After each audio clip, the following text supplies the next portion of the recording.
After making my big move to live in Scotland, there was one activity that was always going to be top of my list. I wanted to go wild camping. So I headed into the Cairngorms and did exactly that. Hello, you join me from the Cairngorms National Park. Today is a really cool day because it is my first time camping in the Cairngorms. It's my first time camping in Scotland. It's my first time camping with the risk of midgies, which will be interesting. But yeah, I'm so excited to try out camping here. When you think of wild places in the UK, you know, it's Scotland, isn't it? So to wild camp here and it actually be like legal, I can pitch without fear of someone telling me off, is really awesome. But yeah, we're going to camp by the shores of Loch Morlich. Don't really know what's going to happen, don't really know what to expect, but I'm sure it'll be a good time. We had hoped to head up into the mountains of the Cairngorms for our first wild camp, perhaps even bagging our first Munro too in the process, but Josh had injured his knees, so we couldn't hike anywhere with elevation or any kind of distance, even on flat ground. Rather than abandoning him, I very nobly joined him to camp at Loch Morlich, just a 20-minute walk from the car. If you're looking for an easy access but still stunning camp location in the Cairngorms, I'd wholeheartedly recommend the pitch we made.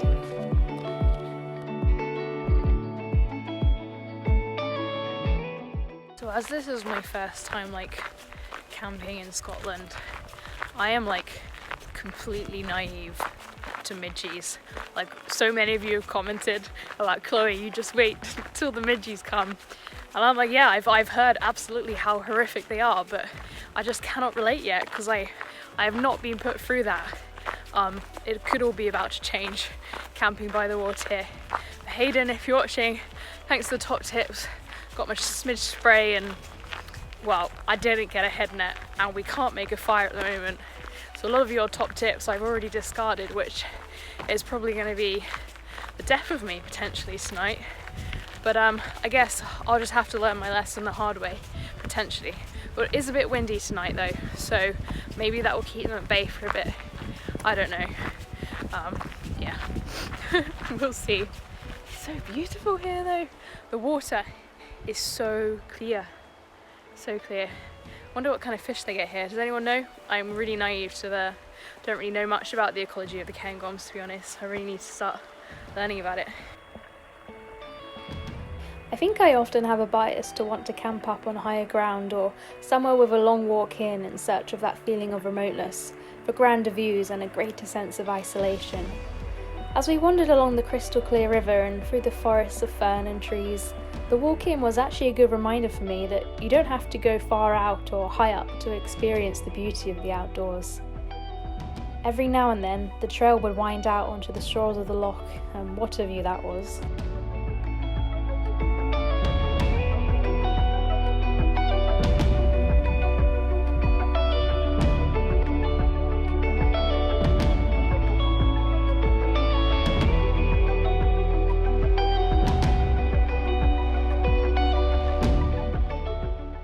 I don't know about you, but I absolutely love heather when it's in bloom.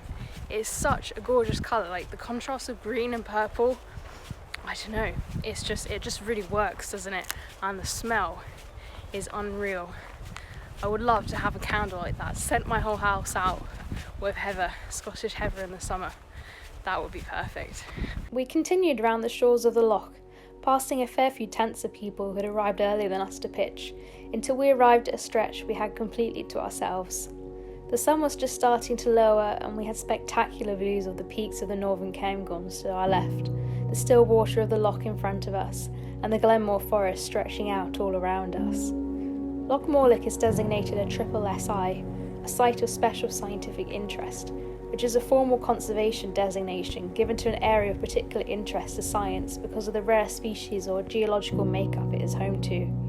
You have a good chance of seeing goldeneye, red-throated divers and even otters here.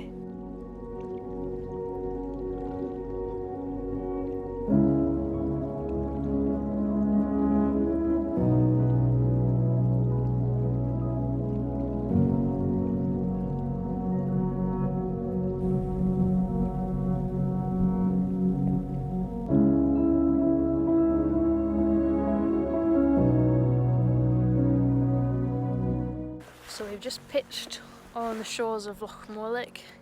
It is really beautiful here. It's actually a lot stiller, the wind, than I thought it would be, which makes it warmer conditions. Not sure about the midgies, but time will tell. So now we're just gonna have dinner. Yeah, we've borrowed a jet boil off a friend, which is great. So we've got the classic food in a bag. I think we're wayfarers tonight. We used them in Iceland when we were going around just because it was much cheaper than buying food out there.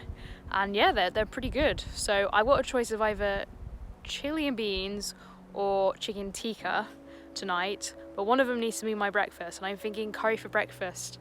It's probably not very kind on the stomach first thing in the morning, so I'm gonna go chicken tikka today. We also brought in stuff like olives and falafel, just because we were so close to the car here. You gotta make use of it, haven't you? Bring in loads of food and some Madeira cake and snack bars and stuff. So we should be eating good today. What have you to eat in front of?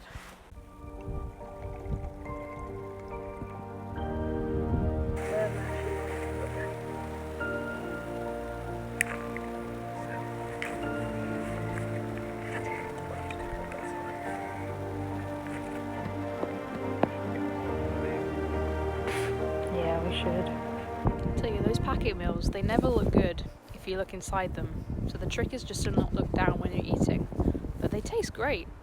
They're really good considering I have no idea what they put in them to make them preserve like that. Like chicken tikka masala. I had chicken that's been sitting in my cupboard for months and months. Now we just got some olives, some cake. We're eating good tonight with a great view. I'm just about to put my smidge on. Midgie's coming out.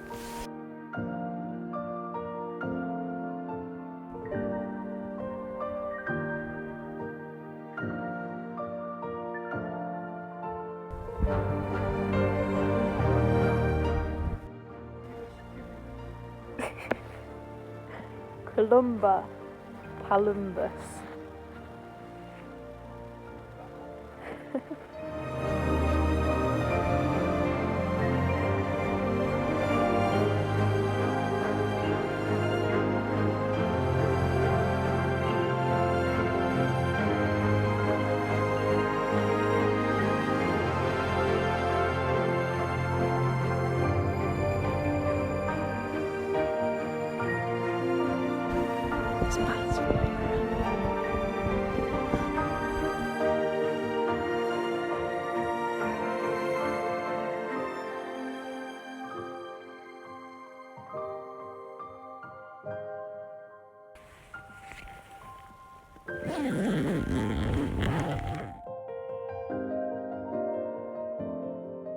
Morning, guys.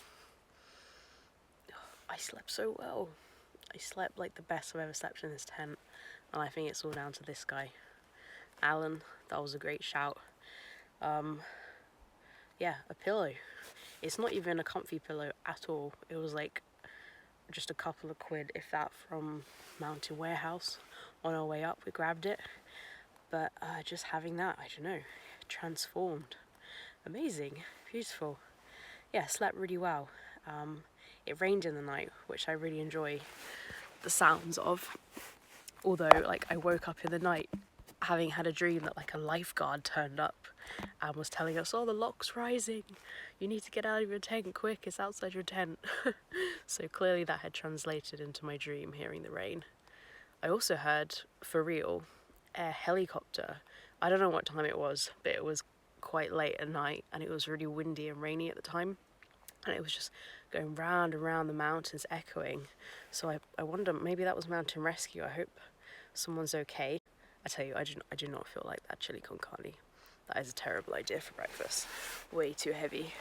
It's just not gonna happen. I've got a real tent face and hair going on this morning, haven't I? Well, I think it's time to go out. Get back outside.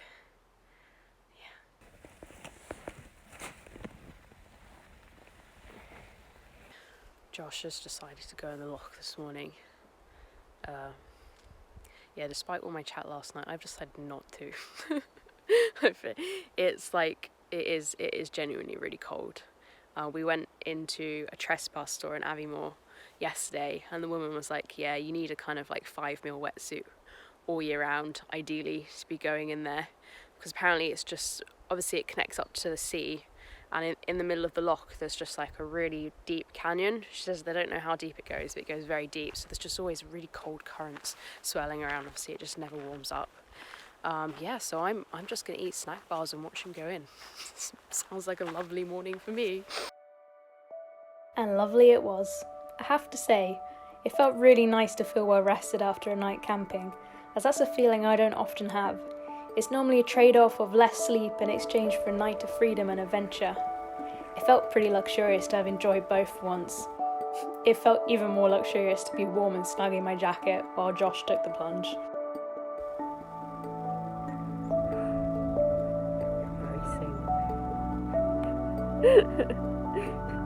Done? Come back.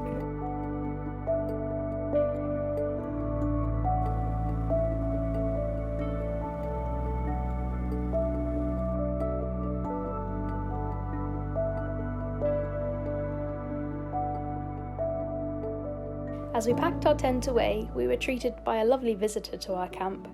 A female mallard wandered in, completely unfazed by us. Perhaps she was used to people being around and camping, or perhaps this was her go-to breakfast spot that she just was not going to budge on.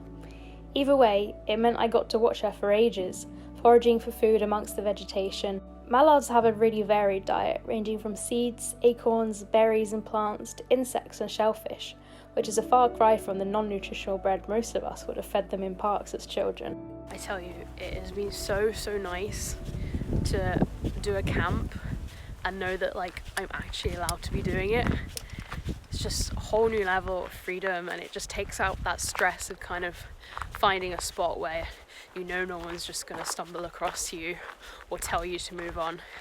Really cool. I know that Alan and Jim, you were due to go on wild camps last night as well. I think Alan, you were hoping for a view of Buttonere, and Jim, you were going out on a thunderstorm. So I hope you both had a good night. I was thinking of you last night as I was looking up the sky doing my own camp. Yeah, so cool that I'm getting to meet all you guys that do these similar things and enjoy this kind of stuff. Really nice feeling of community, and you guys support me so much and advise me so much. I feel like you're really looking out for me, so just wanted to say thank you for that. It started to rain as we left camp, the surface of the river rippling out in circles as the water met water. It was when watching these ripples that I spotted something else, a dipper. Dippers are short-tailed and plump birds found along fast-flowing rivers, and they're famous for their remarkable foraging habits. They walk right into and dive down underwater in search of their food of aquatic invertebrates and small fish. It was so fun to watch it dive down and try to predict where it would pop up, which I rarely got right. The bubbles always seem to mislead me. When I see a bird for the first time, or a really cool one, I always do a little jig. This was my first time seeing a dipper, so here's my dipper dance. Don't you dare laugh. The amazing thing about this all for me is like, normally this is the kind of place that I would come to on like a holiday, like an exciting trip away. But this is just something I could do on weekends now, because I have moved to Moray, which is in the northeast of Scotland. So I've got Cairngorms, lochs, glens, amazing coastal beaches. All this is just on my doorstep now. I feel so lucky to live in a place like this. So if you've enjoyed this video, I think you'd love my one in Glencoe. That was such a magical trip, my first kind of proper experience of Scotland. And hopefully I'll see you next time, where I don't know where I'll be, but I'll be somewhere around here, Cairngormsy, exploring, having a great time. Okay, I will see you next time. Bye.